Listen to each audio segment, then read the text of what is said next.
अस्सलाम वालेकुम स्कॉर्पियोज, मैं हारिस अज़मी प्रोफेशनल एस्ट्रोलॉजर आपकी खिदमत में हाजिर हूँ इस हफ्ते की एस्ट्रोलॉजिकल रिसर्चेज लेकर। स्कॉर्पियोज, ये वीक 13 सितंबर से शुरू होकर 19 सितंबर तक चलेगा। इस हफ्ते 17 और 18 सितंबर की दरमियानी रात में नया चांद हो जाएगा सफ़र के महीने का, और आपके यहाँ वो 11th हाउस में होगा and that is a very good position for new moon. And नया चांद हमेशा से ही आपको पता है एक बहुत ही बड़ा इवेंट है आपके इमोशंस को अपग्रेड करने के लिए, मैच्योर करने के लिए, न्यू थिंकिंग्स के लिए, रिलेशनशिप स्टेबिलिटी के लिए। एंड 11th हाउस में जब भी नया चांद होता है तो आपकी जो हिस्से मिज़ाज है या आपकी जो मोहब्बत करने के अंदाज़ हैं उनमें इजाफ़ा होता है।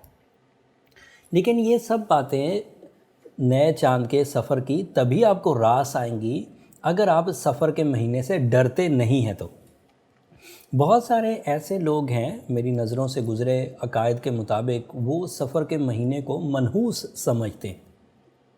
इस महीने शादी नहीं करते, इस महीने को हादसात का या बलाओं का महीना समझते हैं।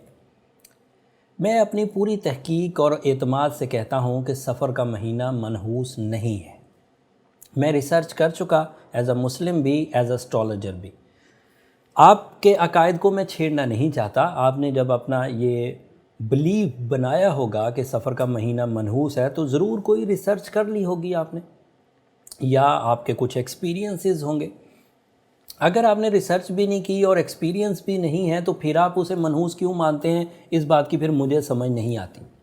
लेकिन अगर आप तहकीक करेंगे एज़ अ मुस्लिम भी और एज़ अ अदरवाइज़ भी जो मटेरियल मार्केट में मौजूद है सफ़र के महीने से रिलेटेड, तो आपको ये अंदाज़ा हो जाएगा कि सफ़र का महीना दीगर कामयाब महीनों की तरह ही एक महीना है। एंड मैं भी इसी बात को प्रोफेशनली सर्टिफाई करता हूँ कि सफ़र का महीना मनहूस मंथ नहीं है। अब अगली बातें, एज अ स्कॉर्पियो आपका मार्स, आपका रूलिंग प्लैनेट 9 सितंबर से रेट्रोग्रेड है, 6th हाउस में रेट्रोग्रेड है। तो you have to careful about your health. Specially ये जो गर्दन से ऊपर के तमाम आज़ा हैं, इस साइड को, साइकोलॉजिकल साइड को, हेयर्स को, इस साइड को आपने मोहतात अंदाज से, अगर छोटी सी भी कोई डिज़ीज़ डेवलप होती है तो उसे लापरवाही का मुजाहरा ना करें, उसे रिकवर करने की कोशिश करें। Venus, the planet of your public image, social connections, love and care, emotional satisfaction, new ideas, ये आपके कैरियर हाउस को सपोर्ट कर रहा है इस वक्त। इसकी वजह से एज अ स्कॉर्पियो आप काफ़ी डेवलपमेंट की तरफ जाएंगे। और स्कॉर्पियोज़ वैसे ही आर्टिस्टिक होते हैं और वीनस आर्ट एबिलिटीज़ को बहुत सपोर्ट करता है। So creative writers, designers, actors, film stars, film makers और इस तरह के जो क्रिएटिव फैशन डिज़ाइनिंग, टेक्सटाइल, ये वाले साइड बहुत उम्दा चलेगी। फिर जुपिटर आपके 3rd हाउस में 13 सितंबर को डायरेक्ट हो चुका है and that is a factor of your luck line. चीज़ें डेवलप होंगी, इन्हेंस होंगी, इजी होंगी, सिल्की होंगी, लॉन्ग लास्टिंग होंगी एंड बिग रिवॉर्ड्स के साथ होंगी। और आपका सन 11th हाउस में है और ये अभी तक प्रोडक्टिव है। ये जो नया चांद सफ़र का हुआ है ये भी 11th हाउस में होगा। सो सन एंड मून दोनों जब 11वें घर में होंगे, इससे रिश्तेदारी पर, इससे प्लेजर लेवल पर, इससे आपके हिस्से मिजाह पर, सैर व सियाहत पर, इवन सडन गेंस पर बहुत बड़ा असर आएगा। लेकिन सूरज अगले हफ्ते यहाँ से निकल जाएगा और नेक्स्ट हाउस में जाएगा। वो अब आपके लिए कुछ टाइम टेस्ट ज़रूर क्रिएट करेगा, लेकिन उसके इम्पैक्ट्स आपकी ज़ात पर किस तरह के होंगे वो तफसील अगले हफ्ते बयान करूँगा। वो 22 सितंबर को चेंज होगा, जबकि ये हफ्ता 19 सितंबर तक का है। New moon productivity, Venus and Jupiter की सपोर्ट, इवन मरकरी भी आपका कमज़ोर चल रहा है, तो आपको डॉक्यूमेंटेशन करते हुए मोहतात रहना चाहिए। आपका अंदाज़े गुफ्तगू भी तोलना चाहिए और फिर बोलना चाहिए, पूरे एहतियात से बोलिए। इन सारे सब्जेक्ट्स में जो स्ट्रॉन्ग स्कॉर्पियोज़ हैं वो ओके रहेंगे। स्टूडेंट्स हों वो भी ओके रहेंगे, बिजनेसमैन हों वो भी ओके रहेंगे, हाउसवाइफ्स हों वो भी ओके रहेंगे, इवन पेशेंट्स हैं तो वो भी ओके रहेंगे अगर वो स्ट्रॉन्ग है तो। लेकिन अगर कोई सेंसिटिव स्कॉर्पियो है और सेहतमंद है, तब भी उसको थोड़ी थोड़ी पिंचिंग आती रहेगी, वो सक्सेसफुल नहीं हो पाएगा, उसका माइंड उलझा हुआ रहेगा।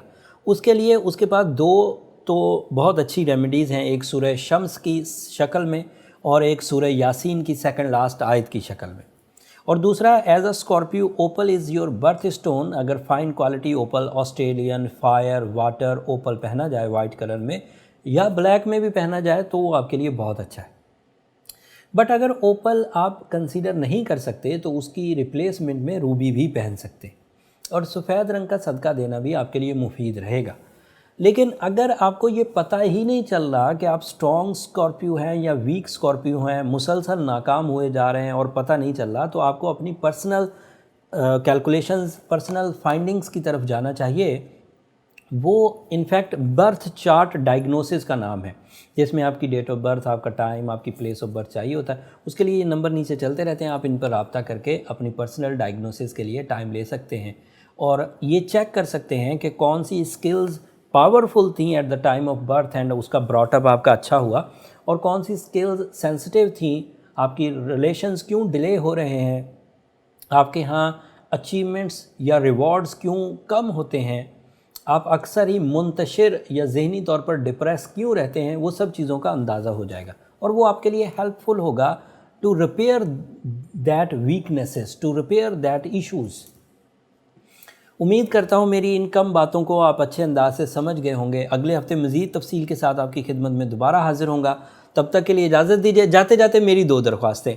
एक तो हमें अपनी दुआओं में ज़रूर याद रखिएगा स्कॉर्पियोज़। आपकी दुआएं ना सिर्फ मेरे लिए इस दुनिया की बल्कि आखरत का सबसे कीमती सरमाया। दूसरा, चैनल को भी ज़रूर सब्सक्राइब कर लीजिएगा। आपकी सब्सक्रिप्शन हमारी हौसला अफजाई की वजह बनती है।